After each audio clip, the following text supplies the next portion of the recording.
Hi everyone, I am Almeida C. Tanggote and our topic is about thermodynamic. What is thermodynamic? Thermodynamic is a science that studies heat, energy, and how they move. It explains how energy flows in everything from engines and refrigerator to the human body and weather. So, ang thermodynamic ay isang pag-aaral kung saan pinag-aaralan dito ang init at enerhiya at kung paano sila gumagalaw. Tinutulungan tayo nito upang maintindihan kung paano gumagalaw ang isang bagay na gumagamit ng enerhiya katulad ng refrigerator and ang ating katawan. Bakit nga ba mahalaga ang thermodynamic? Una is it help us understand how machine works upang maintindihan natin kung paano gumagana ang mga bagay na ginagamit natin sa pang-araw-araw katulad ng rice cooker at refrigerator. Pangalawa, it explain how our body produce energy from food. Tinutukoy din dito kung paano gumagana kung paano nagpo-produce ng energy ang ating katawan mula sa ating mga kinakain. At lastly is it guides engineer to make better, safer, and more efficient technology. Tinutulungan din ito ang mga engineer kung paano gumana ang isang bagay or mas maging successful ang kanilang mga project bago nila ito ilabas sa publiko. Good day, my name is Amelia Biginal and now we're going to tackle about the law of thermodynamics. So the first law is the direct law of thermodynamics. So this law defines the concept of thermometer. For example, if object A is the same temperature as object B and object B is the same temperature of object C, so the object A and object C is the same temperature. So when you say direct law, that's the balance of temperature. So the second one is the first law of thermodynamics, or also known as the law of energy conservation. So this means energy cannot be created or destroyed, only transformed from one form to another. And we have a formula for this, but I will show it later. So what it means? So it means that if you add heat to the system, it can increase the system internal energy. So for example is, imagine a gas in a piston. You heat the gas so it increase. The gas expand and pushes the piston so it does work. What's left over increases the gas internal energy. So that's my assigned topic. Thank you.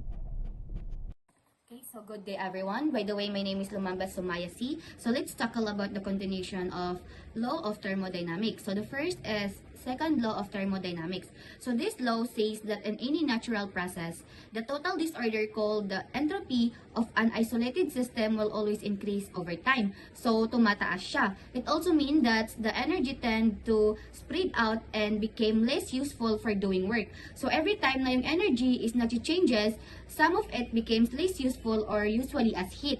Kaya nagiging dahilan siya kung bakit umiinit yung cellphone pag nagcha-charge or kung sobra na yung paggamit mo ng phone. Next is third law of thermodynamics. So the third law of thermodynamics says that as a system gets closer and closer to absolutely zero, that's 273.15 0 Kelvin, its entropy or level of disorder approaches 0.2. So as something gets colder, its particle became more ordered or organized until there is almost no movement. In simple term, the colder something gets, the more perfectly ordered it becomes all energy. Assalamu alaikum warahmatullahi wabarakatuh, and good afternoon, ma'am. And today we're going to discuss what are the differences between temperature and heat. So when you say temperature, is a measure how cold or hot something is. In short, is kung gaano ba kalamig or kainit ang isang bagay. So example, a cup of hot coffee has a higher temperature than the glass of ice water. So the coffee's particles are moving faster than the particles in the ice water. So pag sinabi na naman nating heat is the transfer of thermal energy from one object or system to another due to temperature difference. So example is meron akong hawak na mainit na coffee. So din yung mainit coffee na yun is hawak ko. Then yung init doon sa coffee na yun is nagtatransfer siya sa aking kamay, which is nakakaramdam ako ng mainit. Then, habang yung coffee na yun, yung temperature or yung init doon sa coffee na yun is nagtatransfer sa aking kamay, is unti-unting nawawala yung init doon sa coffee na yun. Hello ma'am, I am Jalaluddin Sky. So, thermodynamic system is have a 3 stages or 3 part of system. First system is open system, a system that can exchange both energy, heat work, and mass with its surrounding. So like for example, is ako naghinhila ko ng hangin, ang pumasok sa katawan ko is oxygen. Kapag nag-exhale naman ako, is ang lumabas sa katawan ko is carbon dioxide. So, ang prosesong ito is nagkakaroon ng palitan ng mass at energy, kaya ito ay open system.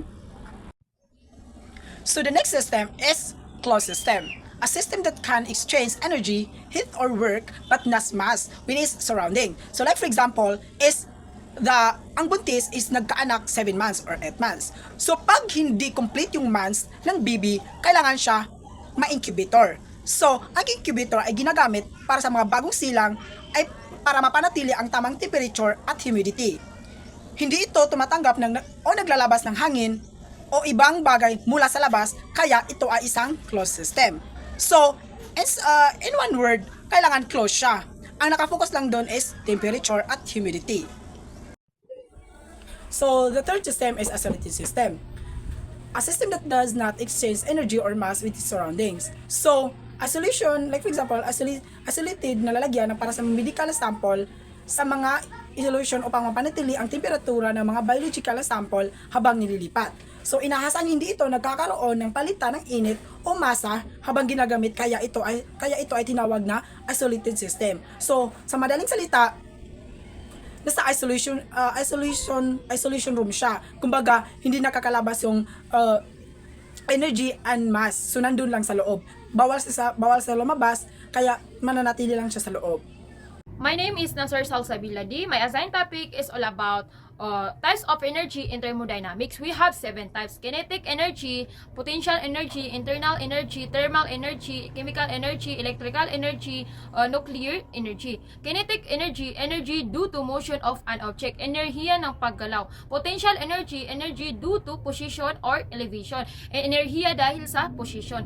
Internal energy, total microscopic energy inside a substance, kabuuang enerhiya sa loob ng bagay. Thermal energy, part of internal energy related to temperature and particle motion, init ng enerhiya. Chemical energy, energy stored in chemical bonds, enerhiya sa chemical na reaction.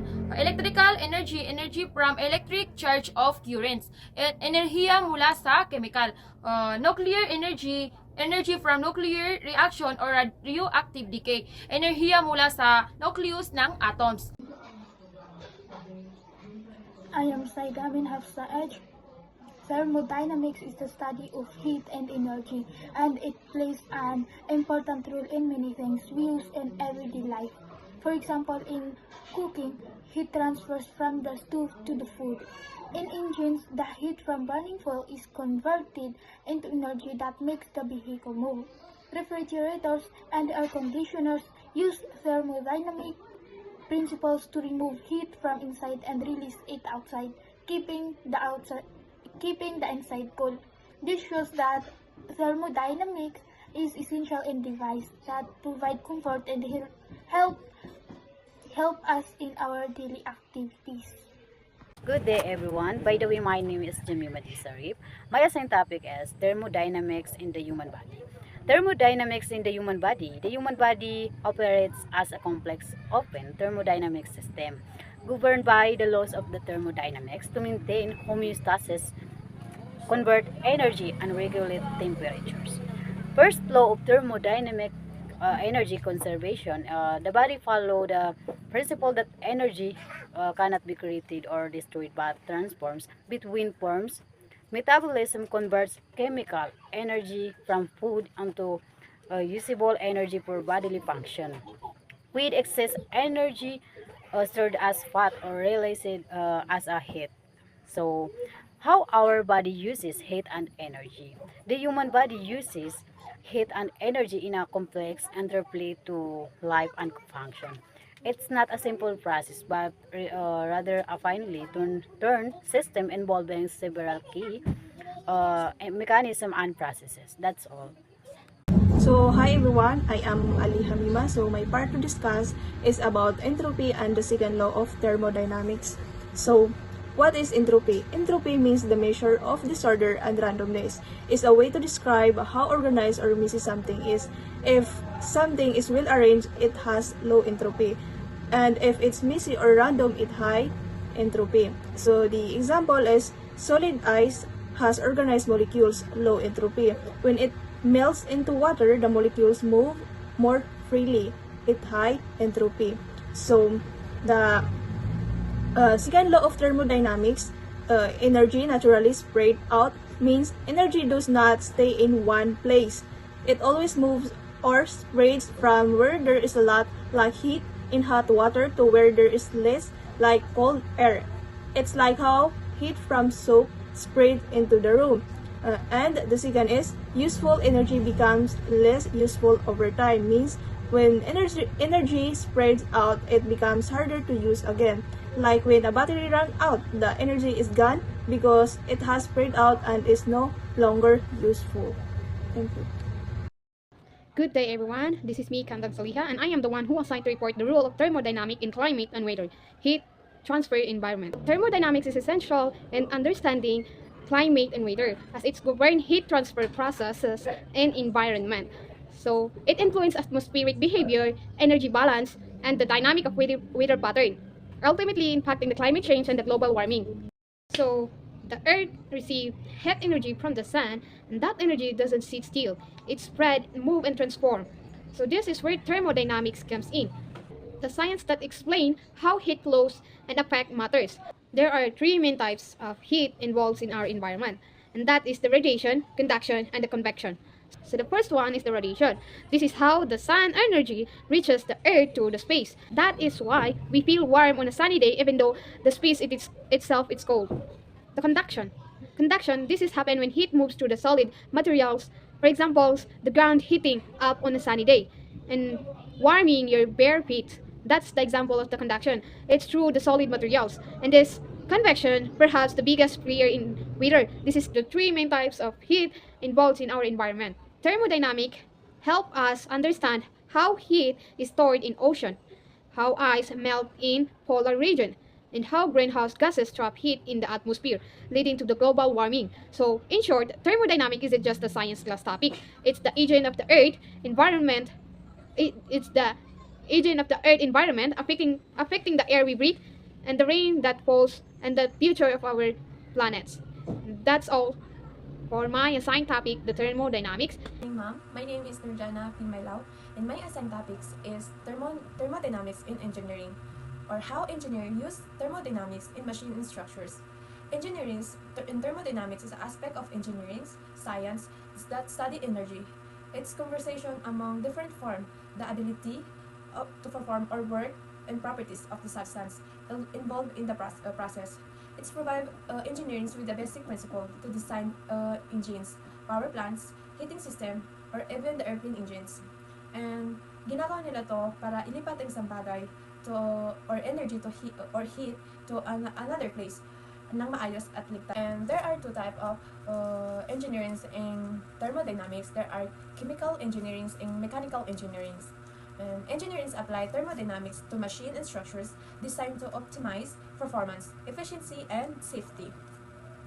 Essentially, the thermodynamics provides the framework for understanding and controlling energy transfer and its impact on both functionality and durability or engineered systems. Good morning, ma'am. My name is Juhaima Ibrahim. So, the conclusion of thermodynamics is a single statement, but a collection of powerful principles that shape our understanding of energy, the directionality of natural processes, and thermodynamics is provide a fundamental framework for understanding energy and transformation, and the behaviors of matter and also the energy in the universe. So, pinag-aaralan dito kung paano nagbabago ang enerhiya sa loob ng sistema at kung paano nakakaapekto ang mga pagbabagong ito sa mga katangian ng sistema. Kagaya na lang ng temperatura, presyon, at volume. So, sa madaling salita, ang thermodynamics ay isang mahalagang konsepto na nagpapaliwanag kung paano gumagana ang enerhiya sa mundo at sa ating paligid.